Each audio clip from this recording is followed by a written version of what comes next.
7 मई 1861 को कोलकाता के एक ब्राह्मण परिवार में भारत में एक महान रचनाकार ने प्रसिद्ध समाज सेवी देवेंद्रनाथ टैगोर के घर जन्म लिया। इनका नाम रखा गया रविंद्रनाथ। एक बुद्धिजीवी परिवार में परवरिश के कारण बचपन से ही उनकी रुचि कविताओं और उपन्यासों के प्रति बढ़ने लगी थी, जिसका प्रमाण हमें उनके द्वारा लिखी उनकी पहली कविता में मिलता। ये कविता उन्होंने तब लिखी जब वे महज 8 साल के थे। उनके पिता चाहते थे कि वे कानून की पढ़ाई करें और बैरिस्टर बने, इसीलिए साल 1878 में उन्हें लंदन यूनिवर्सिटी में पढ़ने भेजा गया। लेकिन उनकी रुचि तो साहित्य में थी, इसलिए वे डिग्री पूरी किए बिना ही 2 साल बाद भारत लौट आए। भारत लौटकर उन्होंने संगीत, साहित्य एवं उपन्यासों में अपनी रुचि दिखाई और अलग अलग भाषाओं, संस्कृति एवं साहित्यों को समझने के लिए अपने परिवार के साथ नई नई जगह घूमने लगे। इसी दौरान उनके बड़े भाई ने उन्हें जिम्नास्टिक, जूडो और कुश्ती का अभ्यास करना सिखाया। कुछ ही सालों में वे कई भाषाओं में विद्वान हो गए और लेख और कविताएं लिखने लगे।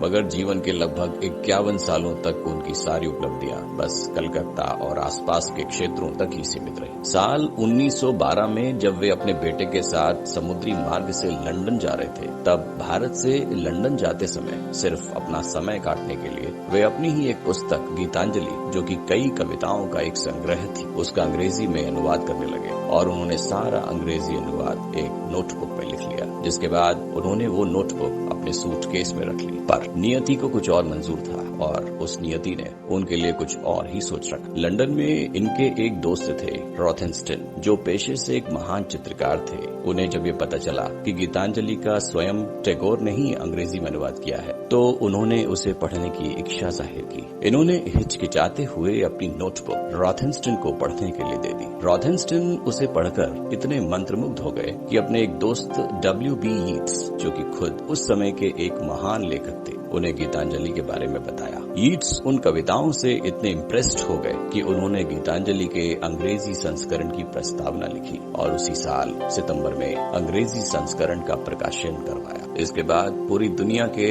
साहित्यिक गलियारों में इस किताब की खूब सराहना हुई और पहली बार भारतीय कविताओं की झलक पश्चिमी जगत ने इतने बड़े पैमाने पर देखी। इसके प्रकाशन के 1 साल बाद 1913 में रविंद्रनाथ टैगोर को नोबेल पुरस्कार से सम्मानित किया गया और वे इतिहास के पहले साहित्यकार बने जिन्होंने पूर्वी और पश्चिमी दुनिया के बीच एक पुल बनाने का काम किया। नोबेल पुरस्कार पाने वाले अकेले वो सिर्फ पहले भारतीय बल्कि पहले एशियाई और पहले गैर यूरोपियन व्यक्ति बने। नोबेल प्राइज में मिली धनराशि से उन्होंने अपना या अपने परिवार का भला करना नहीं चाहा, बल्कि समाज को बेहतर और देश में शिक्षा का स्तर उसको बहुत ज्यादा ऊंचा करने के प्रयास में बंगाल के शांति निकेतन में विश्व भारती स्कूल की स्थापना की। इस विद्यालय ने देश को कई बेहतरीन लोग देने में अपना योगदान दिया है, जैसे कि नोबेल पुरस्कार जीतने वाले अमर्त्य सेन, ऑस्कर अवार्ड जीतने वाले प्रसिद्ध डायरेक्टर सत्यजीत रे, भारत की प्रथम महिला प्रधानमंत्री इंदिरा गांधी, संविधान के कई पन्नों को अपनी कलाकारी से सजाने वाले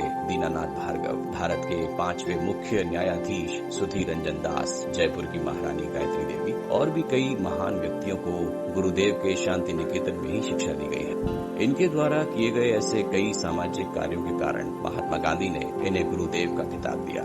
साल 1915 में इंग्लैंड के राजा जॉर्ज पंचम ने इन्हें ब्रिटेन का उस समय का सर्वोच्च सम्मान यानी नाइटहुड का खिताब दिया।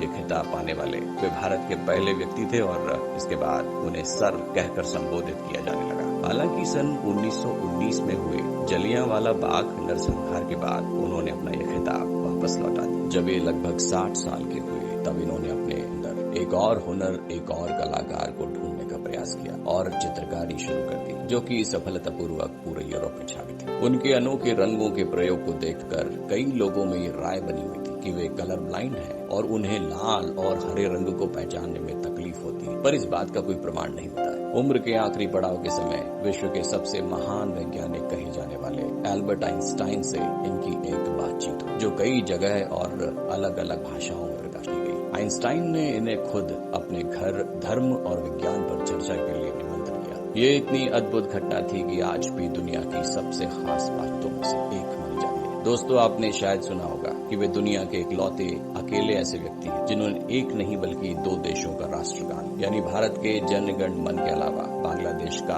अमार सोनार बंगला इन्होंने लिखा। पर आपको शायद ये जानकर हैरानी हो कि सिर्फ यही 2 देश नहीं बल्कि एक तीसरे देश के राष्ट्रगान में भी इनका योगदान है। जी हाँ दोस्तों, बहुत कम लोग ये बात जानते हैं कि इन्होंने श्रीलंका के राष्ट्रगान को लिखने में भी अपना योगदान दिया था। साल 2004 में हुई एक चोरी में शांति निकेतन में रखा गया इनका नोबेल प्राइज मेडल भी चोरी हो गया था, जिसके बाद इस पुरस्कार को देने वाली स्वीडिश एकेडमी ने दोबारा इनके नाम पे ये मेडल इश्यू किया और इस बार एक मेडल नहीं बल्कि मेडल की 2 प्रतियां भेंट की गई, जिसमें एक सोने की और एक चांदी की। ऐसा इतिहास में पहली बार हुआ था। ये दर्शाता है कि अंतर्राष्ट्रीय स्तर पर उनके प्रति जो सम्मान है वो बहुत ही खास है। इनके सम्मान में देश में 3 और बांग्लादेश में 5 म्यूजियम भी खोले गए, जो अपने आप में एक अद्भुत बात। विलक्षण प्रतिभा के धनी गुरुदेव टैगोर के बारे में आप आज से पहले क्या क्या जानते थे, हमें कमेंट्स में जरूर बताएं। वीडियो पसंद आई हो तो लाइक करें और ऐसी ही बहुत सी जानकारी के लिए चैनल को सब्सक्राइब करें। धन्यवाद।